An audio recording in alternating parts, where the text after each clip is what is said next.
grand dialogue. Sigi Kafoba. Le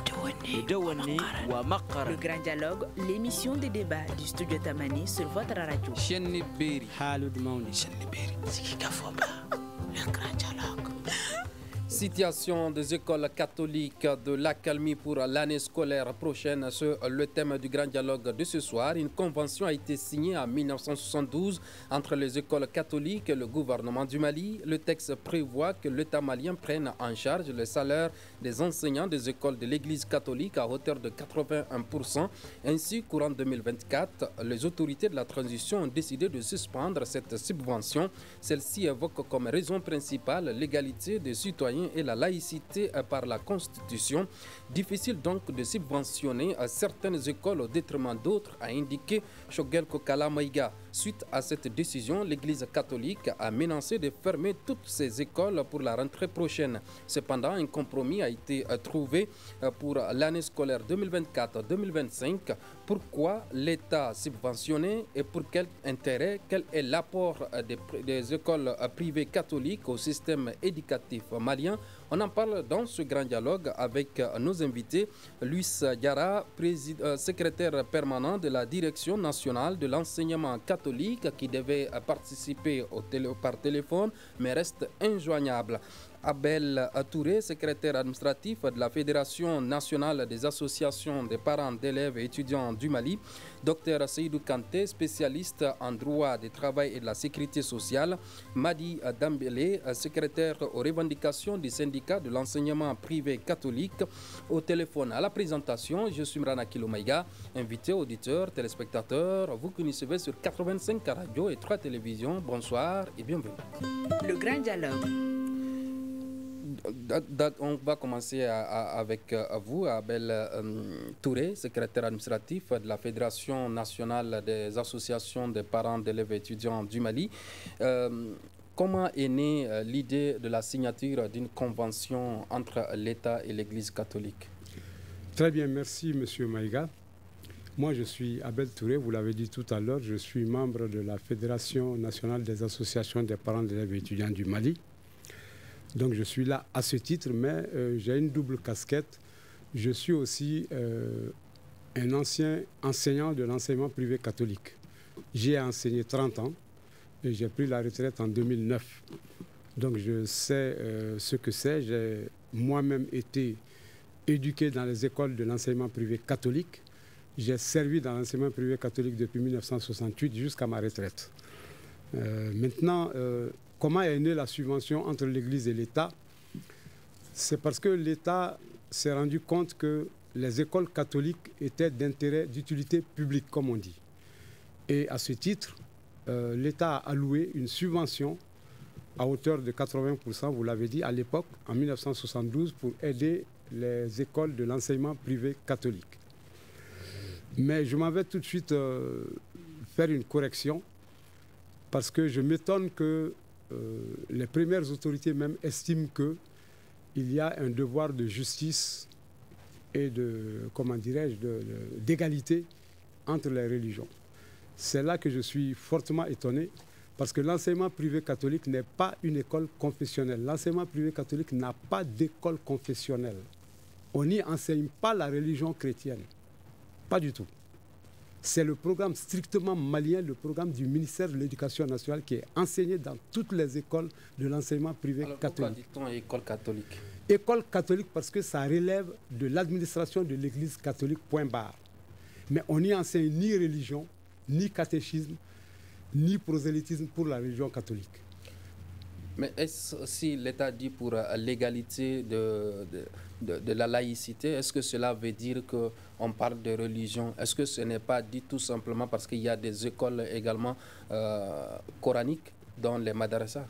Non, l'État n'a pas dit laïcité. Hein. L'État a dit question de justice entre les religions. C'est comme ça que ça a été interprété. On a estimé qu'il faut pas favoriser une religion au détriment d'une autre. Mais dans les écoles catholiques, je mets quiconque au défi de nous dire qu'on a enseigné la religion chrétienne.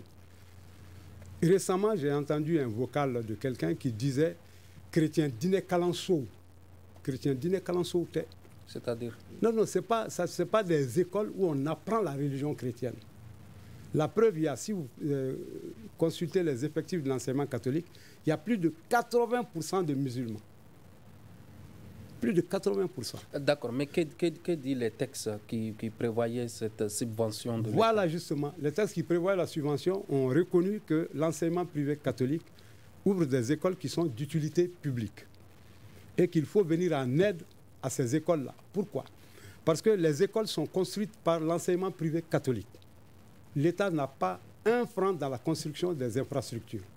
Les écoles sont fournies en mobilier scolaire par l'enseignement catholique. L'État n'a pas un franc là-dedans. Les écoles fonctionnent avec l'Église catholique. L'État ne paye aucune subvention pour le fonctionnement. Les crèches, tout ce qui s'ensuit. Donc tout ça, c'est à la charge de l'Église. Maintenant, l'État intervient uniquement dans le domaine, strictement dans le domaine des salaires. Et là, à 80%. C'était ça la convention au départ. Et c'est ce qui continue? Non, parce que de 80%, on est allé à 70%. On est maintenant à 50% que l'on ne paye même plus. Or, entre-temps, les salaires ont grimpé avec les revendications des enseignants, les revendications des syndicats, les salaires grimpent forcément.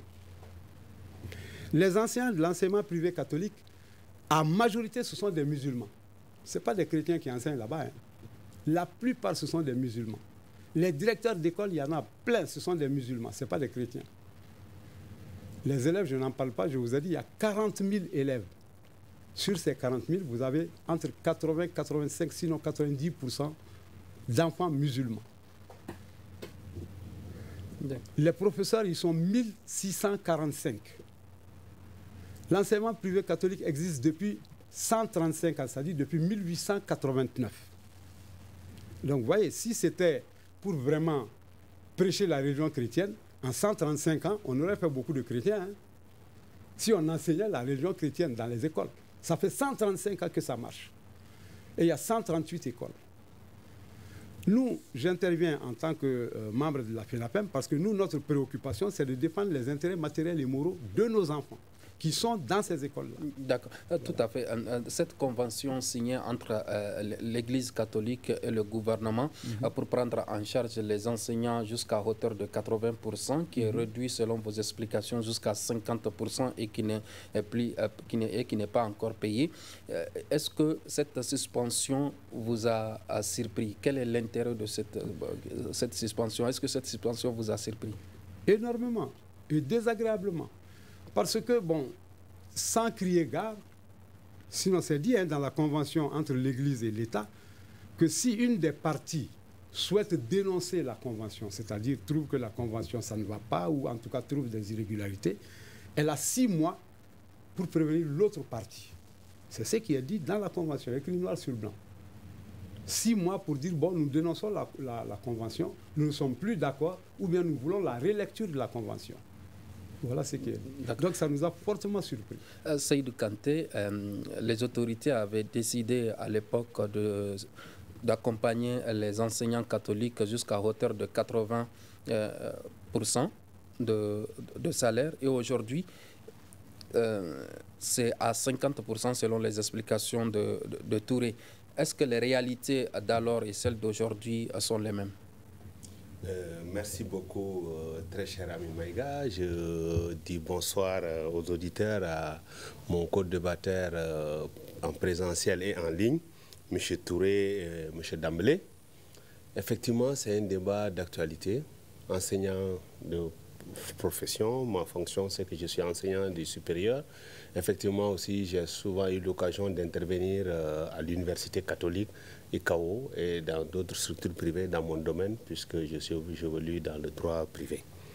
Le débat est très intéressant. Moi, je ne me mettrai pas en termes de pourcentage, mais je sais quand même que l'État donne 4 milliards pour la prise en charge, effectivement, comme il l'a dit, de 1088 enseignants par an. 1088 enseignants des écoles catholiques. Oui, c'est 4 milliards par an. Effectivement, il y a 138 écoles catholiques au Mali, dont plus d'une dizaine à Bamako. Je reviens un peu à l'historique qu'elle a été dit. Il a dit un mot très important qui était d'utilité publique. Parce que l'enseignement catholique au départ, depuis les années 1889, jusqu'à ce que l'État décide de l'ériger comme étant des écoles qui ont vraiment rendu des services à la nation, l'État a décidé de les accompagner en 1972. De 72 à maintenant, moi je n'ai pas compris pourquoi. D'abord, quelle est la raison qui a poussé l'État à dire bon, on va arrêter. Il a parlé de la raison de l'égalité entre religions. Hein. Bon, moi je l'analyse sous deux angles. Mon débat, je vais le faire sous deux angles. L'apport de l'enseignement catholique sur la formation des Maliens. Nous allons en parler plus tard. Ça, on reviendra sur ça. Mais ces chiffres sont des chiffres très importants parce que 4 milliards aussi comme subvention, c'est très intéressant, c'est un bon montant. Est-ce que aussi il n'y a pas le problème de réfléchir sur les réformes en vue? Est-ce que l'État ne souhaiterait pas aussi que l'enseignement catholique qui a toujours été volontariste à but presque non lucratif, parce que je connais des amis qui sont sortis de ces écoles qui me disaient que c'est presque à des montants dérisoires. Est-ce que maintenant on ne veut pas aussi les inciter à aller vers un but lucratif? Moi, je l'analyse sous cet angle d'abord.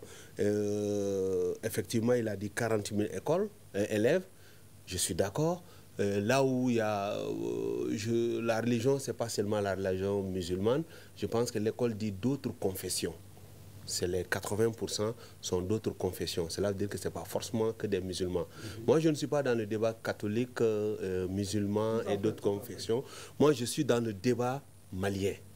L'apport de l'école, la nécessité de la subvention de l'État, est-ce que faut-il continuer? Est-ce que faut-il essayer de leur pousser à aller maintenant vers en réalité un but lucratif? Parce que ces écoles, il faut retenir qu'elles sont utiles pour la nation malienne. Mais pourquoi arrêter la subvention? Mais quand faut-il signer une convention entre deux parties? Bon, une convention, on l'analyse comme un contrat. C'est-à-dire qu'il y a un accord entre deux parties qui conviennent de faire quelque chose, de donner ou à ne pas faire quelque chose. Dans la convention, il convient de s'accompagner. Il a dit que dans la convention, il faut le dénoncer dans les 6 mois. Je pense que nous sommes en face de la puissance publique. Le contrat, souvent, l'accord peut être dénoncé par l'autorité de l'État. Souvent, il n'y a pas beaucoup de marge de manœuvre. Bon, si je constate qu'ils ont encore reporté, renouvelé la subvention pour 2024-2025, et ils ont dit que ça fait 1 année, je pense que la dénonciation est déjà dénoncée, la convention. Et une partie peut-elle décider de se retirer de la dite convention sans l'accord de l'autre? Non. Forcément, dans un contrat, l'on ne peut pas obliger l'autre partie à rester dans le contrat. Le contrat, il y a 2 cas. Soit les parties décident de façon consensuelle d'arrêter le contrat, ou bien l'autre partie peut décider unilatéralement en disant que je sors du contrat. Parce qu'on ne peut pas maintenir quelqu'un dans un contrat contre sa volonté de façon éternelle. Maintenant, si l'État dit je renouvelle pour 1 seule année, c'est là que l'État vient de dénoncer. Donc, ça corrige ce qu'il a dit, les 6 mois. Donc, cela veut dire que moi, je pense que l'autre partie, quand on arrivera au 2e point, il s'agit maintenant de tirer les conséquences pour non seulement l'État, et aussi pour les écoles catholiques.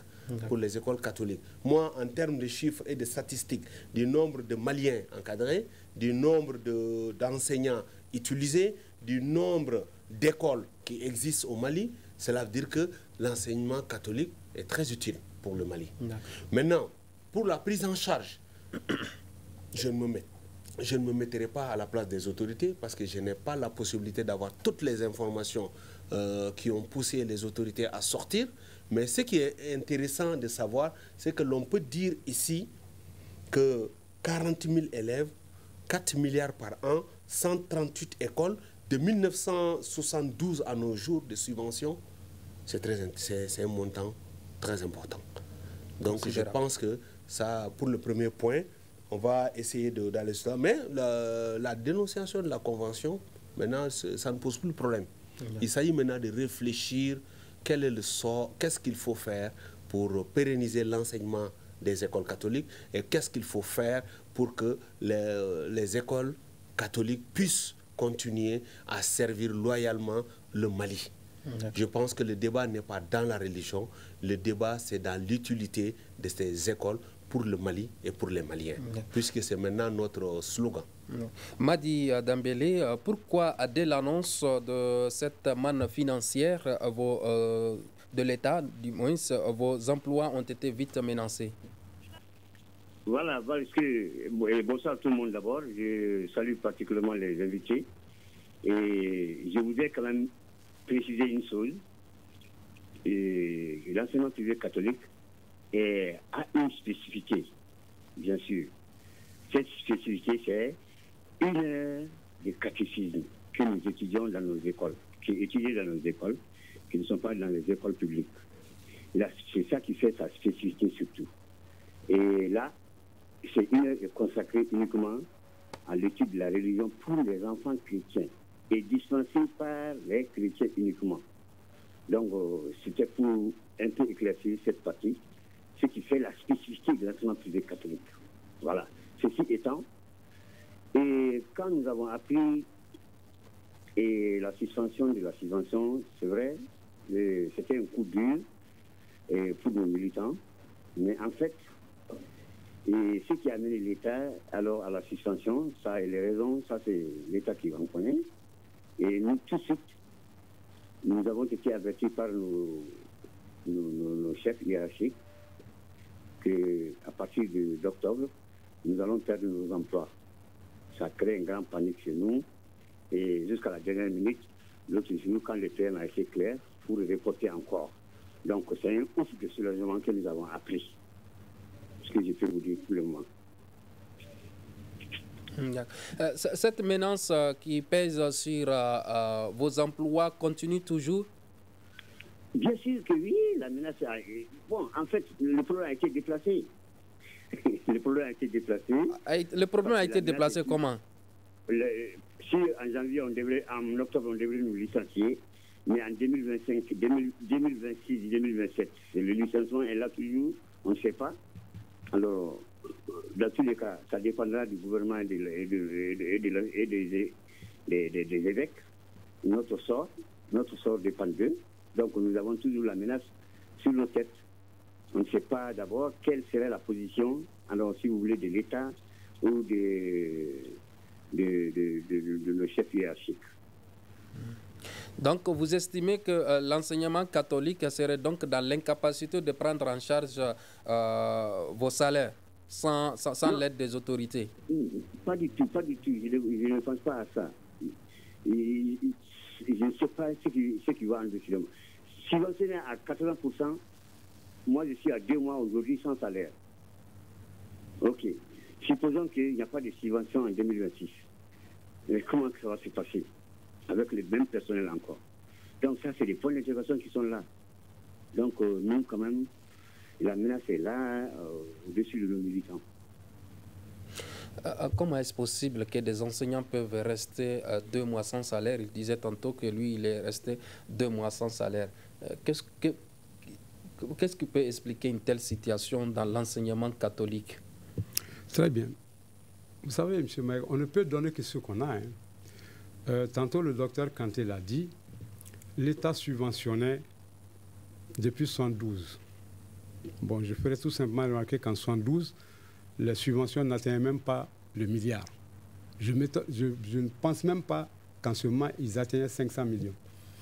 C'est parce qu'il y avait moins d'écoles à l'époque. Il y a eu beaucoup plus d'écoles, il y a eu beaucoup plus d'enseignants, il y a eu beaucoup plus d'augmentation de salaire. Donc tout ça en jeu, ça fait que les subventions ont grimpé jusqu'à 4 milliards. Mais ça n'a pas été toujours comme ça. Donc on ne peut pas faire le calcul 4 milliards multiplié par le nombre d'années depuis 1972. Ce n'est pas ça. En 1972, les subventions atteignaient à peine 200 millions. Je sais de quoi je parle. Maintenant, ça a grimpé au fur et à mesure, surtout après les combats des syndicats, où on a hiérarchisé la fonction enseignante, il y a eu des primes, il y a eu ceci, il y a eu cela. Donc, il va de soi que les enseignants de l'enseignement privé catholique ayant les mêmes droits que leurs collègues du public, bon, il va de soi que leur salaire grimpe. Et je fais remarquer en passant que les enseignants de l'enseignement privé catholique sont tous immatriculés à l'INPS par l'Église. Tous.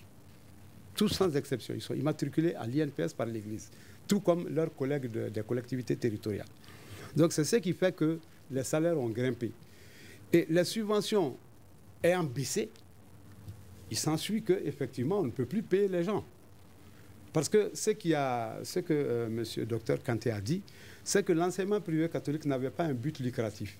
Ils ont dit, nous ne sommes pas là pour nous faire de l'argent. Donc les scolarités sont très basses, les frais de scolarité. Il y a ça. Il y a que les enseignants qui enseignent dans l'enseignement privé catholique, leurs enfants bénéficient davantage, ils sont exonérés. Ils ne paient pas de scolarité. Il y a que les familles des indigents, les pauvres et tout ça, l'Église catholique les exonère, ils ne paient pas de scolarité. Il y a que les parents dont les enfants sont à l'école privée catholique, s'ils sont au moins 3 enfants, à partir du 3e déjà, la scolarité baisse. Donc tous ces facteurs-là combinés ont fait que bien sûr on arrive à un stade où on ne peut pas payer les salaires. Parce que l'État ne paie en plus les 80%, jusqu'à 50%, ça veut dire maintenant que l'Église doit payer les 50% manquants. C'est ça la réalité. D'accord, mais quel est le statut de l'enseignement catholique? Est-ce privé ou public? C'est un enseignement privé catholique parce que ça n'appartient pas à l'État.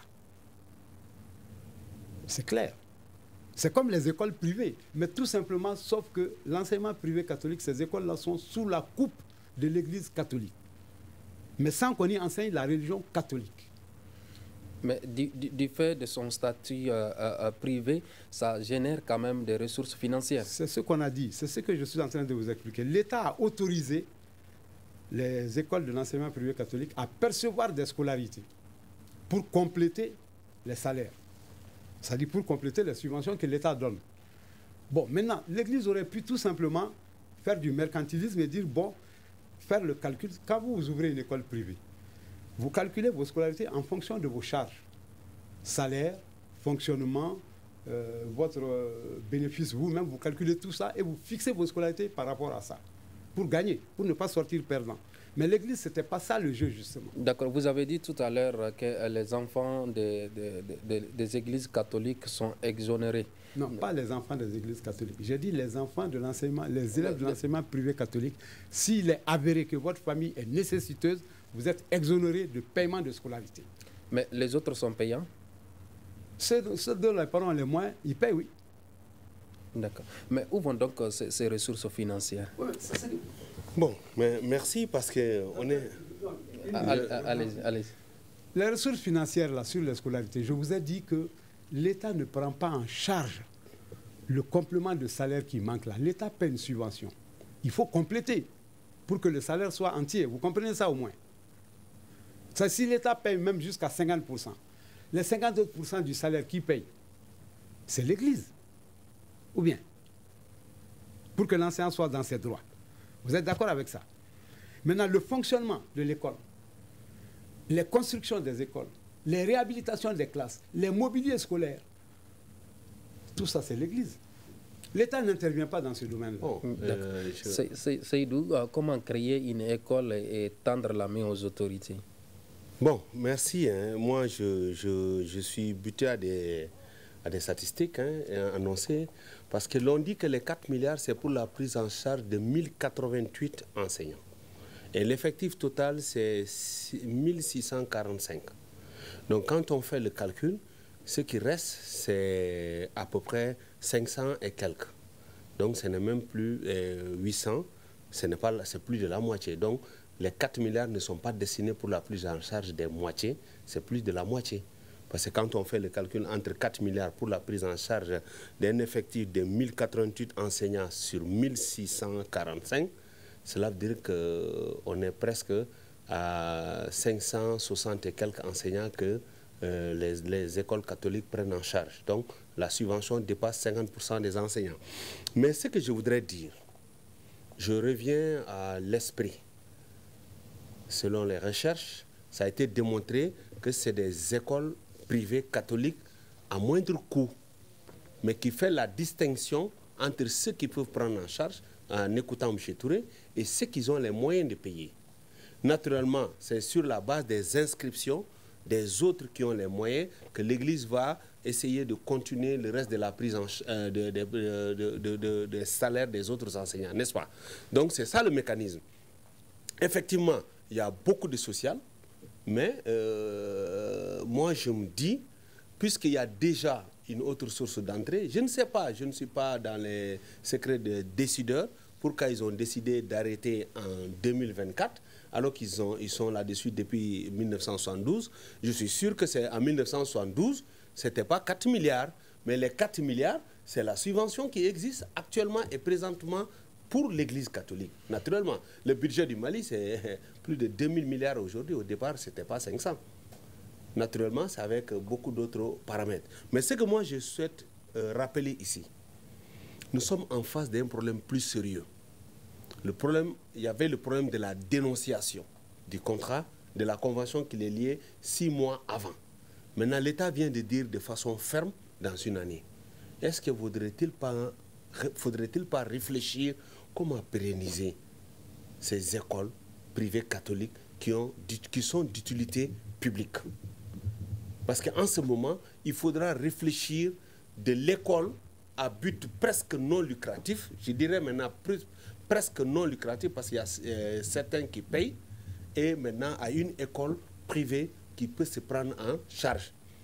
Il y a le Dambélé qui vient de nous rappeler qu'il est inquiet pour 2026. Ouais. Donc cela veut dire qu'il y a une situation en vue. Donc je proposerais qu'il y ait des réflexions. Nous allons venir au niveau des propositions de sortie de crise. Vous regardez toujours la parole. Le Premier ministre Choguel Kokala Maïga avait dit ceci, je cite, « Il est nécessaire de savoir où vont les subventions de l'État. » Comment est-ce qu'un État ne peut pas savoir où vont les subventions qu'elle... Bon, si je prends l'exemple de notre université, l'université des sciences juridiques et politiques de Bamako, je suis là-bas comme chef service des affaires juridiques. Chez nous, nous recevons des subventions de l'État. Les subventions de l'État, c'est pour la prise en charge du fonctionnement dans beaucoup d'aspects de l'université. Qu'est-ce qui va se passer? Il faut utiliser le matériel didactique, il faut construire, il faut payer des salaires, il faut. Maintenant, chaque année, c'est des passations de marché à justifier. Ces dépenses doivent être justifiées. Maintenant, si le Premier ministre dit qu'il y a lieu de voir où vont ces subventions, peut-être que, je ne sais pas, comment la comptabilité est organisée, comment les 4 milliards sont justifiés, je ne sais pas. En tout cas, on dit c'est pour principalement la prise en charge de 1088 enseignants. Les chiffres actualisés, les 4 milliards sont destinés pour la prise en charge des 1088 enseignants. Maintenant, si c'est le cas, peut-être que, où sont partis ces fonds, peut-être c'est des pièces justificatives qui règlent ce problème. Il suffit seulement de démontrer que les salaires ont été payés, ceci a été fait, ceci a été fait, voici les pièces justificatives. Peut-être que c'est ça. Mais je ne sais pas que sous-entend le mot où vont les 4 milliards, si c'est comme ça que ça a été. Allez-y. En fait, le mécanisme de subvention entre l'Église et l'État, l'Église établit la liste des enseignants, la liste nominative avec les grades, toutes les informations, le montant du salaire. C'est l'Église qui émet ça d'abord, qui soumet cela au gouvernement et ensuite le gouvernement finance. Okay. C'est a priori d'abord qu'ils sont informés, voilà les besoins. Et le gouvernement finance. C'est comme ça que ça se fait. Sinon, il n'est pas dit que l'État donne l'argent et après l'Église distribue l'argent et après l'Église justifie. Non. Non, c'est pas ce que j'ai dit. Non, c'est pas. Non. Moi, j'ai expliqué le mécanisme. Mais quand le Premier ministre dit le nécessaire de savoir où vont les subventions. Attention, le Premier ministre a parlé dans un contexte général. Il ne s'agissait pas de l'enseignement privé catholique seulement. Il a parlé des écoles privées en général. Il a même dit, si vous vous rappelez, il a même dit qu'il y a des écoles qui n'ont même pas de papier de création. Il n'en existe pas dans l'enseignement. Il parlait des écoles. Ça, il y a eu la grande magouille là. Tout le monde se rappelle de ça. Les lycées privés, il parle du privé en général. Moi, je dis, je n'ai pas répondu directement à cette question parce que je ne peux pas. J'ai dit que tout reste tout simplement. S'il dit de justifier, j'ai dit le mécanisme de justification. Parce que les deniers publics, souvent en général, pour les décaisser, il y a tout un mécanisme à respecter. Moi, je suis sûr que si c'est dans ce cadre, il n'y a pas beaucoup de difficultés à justifier que le montant donné a été utilisé pour faire telle autre chose. J'ai eu même à discuter avec les collègues de l'enseignement catholique, ils m'ont dit que bon, les montants concernent les 1088 enseignants qui ont à peu près le même traitement, comme vous parlez de grade, comme en fonction du statut général de la fonction publique. D'accord. Nous allons écouter Dr Choguel Kokala Maïga et on revient. La décision de suspendre totalement la participation de l'État à l'encadrement sur le plan financier de l'école catholique est suspendue. Elle ne va pas être appliquée cette année. Si elle doit être appliquée, c'est dans une année. Ça, c'est la première décision. La deuxième décision, c'est de mettre ce temps à profit. Nous sommes en train de le faire dans tous les secteurs. Nous avons décidé de prendre à bras le corps toutes les questions qui sont posées, on veut les résoudre. Pour qu'à la fin de la transition, Assimi Goïta puisse dire aux Maliens: voici ce que j'ai pu faire avec mon équipe, voici ce qui a commencé, voici ce que nous avons pu faire. Nous allons faire l'effort nécessaire de régler de façon définitive tous les problèmes qui sont posés. Donc, le temps va être mis à profit entre vous et le gouvernement, entre vos techniciens, pour tout mettre à plat, voir ce qui est possible, ce qui n'est pas possible. Pourquoi, quand et comment. Et que nous puissions avoir les premières conclusions dès janvier ou plus tard. Madou, vous avez exprimé tout à l'heure votre inquiétude pour l'année 2026. Comment, selon vous, des écoles catholiques tant convoitées se retrouvent aujourd'hui dans une telle situation? S'il vous plaît, excusez-moi. Comment des écoles catholiques tant convoitées se trouvent aujourd'hui dans une telle situation? Vous avez tout à l'heure exprimé votre inquiétude quant à l'année prochaine, prochaine, notamment 2026. Effectivement. Notre avenir quand même est un peu menacé parce que, comme je vous l'ai dit, présentement là où nous sommes en retard de salaire, nos allocations ne sont pas payées, nous avons nos droits à mots fermés. Et s'il faut encore supprimer cette subvention dans les années 80 et 2026, ça ne peut qu'alourdir, alors si vous voulez, les dépenses de nos chefs, hiérarchiques, surtout de l'Église. Donc on ne sait même pas quel sens se vouer. Alors nous on attend. Quand le Premier ministre dit qu'il faut ouvrir le dialogue, continuer à dialoguer pour trouver les voies et moyens, est-ce que cette annonce du Premier ministre vous rassure? Oui, vraiment, l'annonce me rassure un peu. Si jamais le dialogue est franc, je dis bien si le dialogue est franc, je pense qu'on peut surmonter. Si le dialogue est franc entre l'Église et l'État, parce que vous êtes en train de dire la convention Église-État, mais il y a une convention entre l'Église et les enseignants de l'enseignement catholique encore. Donc il suffit seulement que la convention Église-État disparaisse, que la convention Église-enseignant aussi va connaître un mauvais sort. Donc nous souhaitons un bon dialogue franc entre les deux parties. Nous quand même, nous essayons alors de notre côté et à l'écoute et être disponibles de part et d'autre. Touré, l'État veut l'arrêt de ces subventions. À quelle fin selon vous? Bon, en fait, si j'ai bien compris, l'État a dit qu'il ne peut plus faire face aux charges des subventions. En clair, c'est ça. Donc, à un moment donné, il faut bien se... Parce que le Premier ministre a évoqué d'autres charges de l'État, nous sommes en guerre, il y a beaucoup d'autres postes de dépenses. Donc, l'argent, quand même, il faut le trouver. Donc, si à un moment donné, l'État ne peut plus faire face à cet engagement qu'il avait pris avec l'enseignement privé catholique, bon, l'honnêteté veut qu'on dise à l'autre partie, bah, écoutez, nous ne pouvons plus. C'est aussi simple que ça.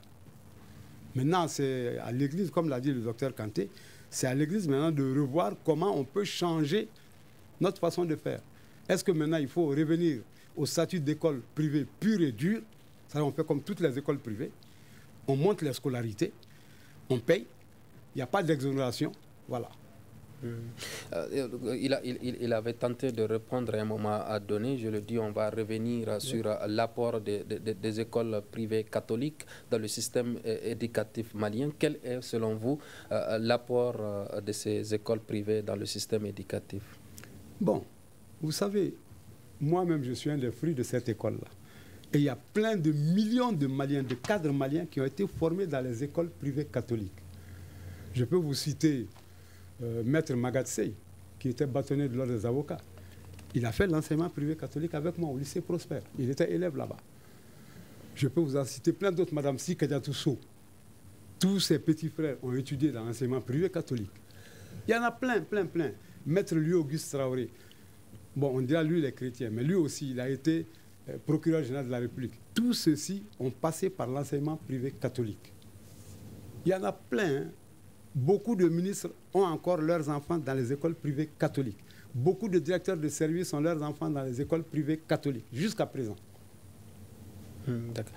Est-ce que cette performance évoquée par Touré continue toujours? Ces écoles catholiques continuent à mettre leurs performances dans le cadre de l'éducation malienne? Bon, aujourd'hui, nous sommes dans la réforme de l'éducation malienne. Nous qui sommes dans le domaine, nous savions que beaucoup de choses sont en train de changer. Dans le bon sens, bien sûr, n'est-ce pas? Nous cherchons à ramener à l'école malienne son aura d'antan. En réalité, nous avons besoin de ça.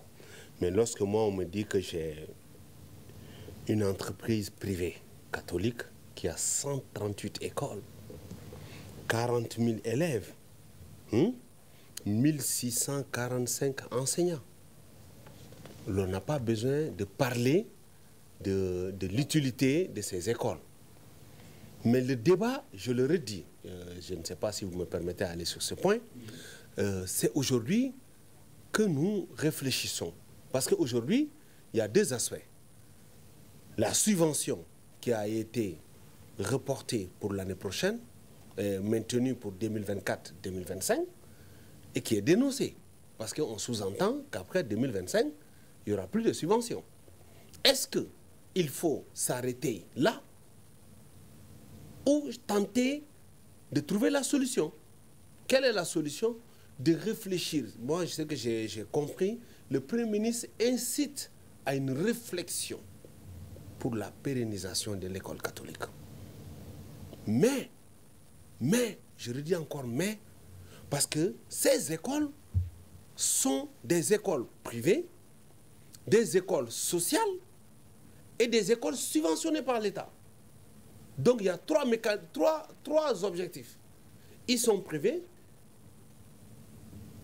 social, mais subventionné par l'État.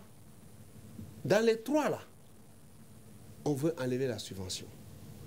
La réflexion va maintenant autour du mot comment faire sans la subvention de 4 milliards, comment faire pour combler le gap? Maintenir mes collègues qui sont inquiets.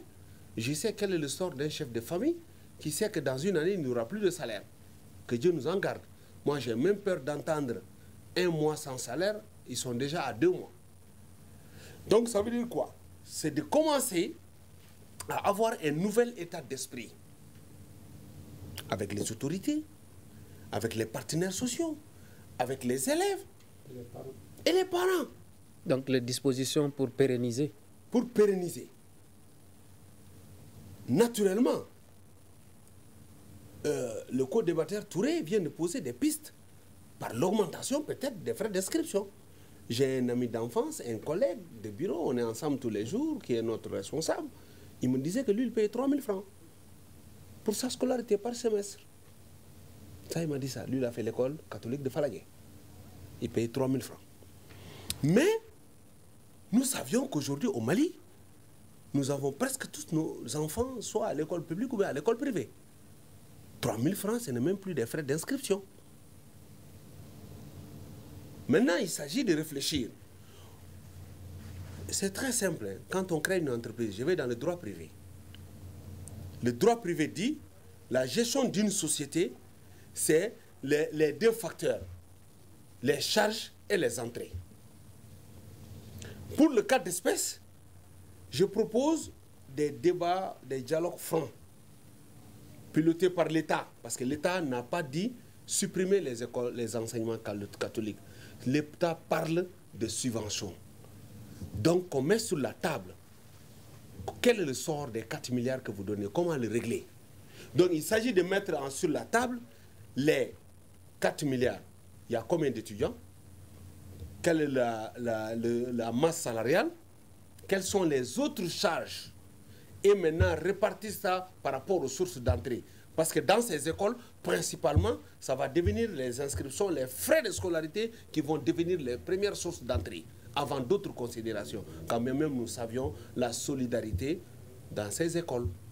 Il y a des dons, il y a des legs et autres. À partir de ces aspects, on met sur la table. État, si nous supprimons les 4 milliards, voici ce qu'il faut. D'accord. Voilà. Il nous reste quelques 4 minutes à partager ensemble. Ce qu'il a dit, les dons, c'est-à-dire effectivement, dans le temps, nous avions des pères blancs qui étaient là, dont les parents étaient quelquefois nantis, qui pouvaient amener des aides.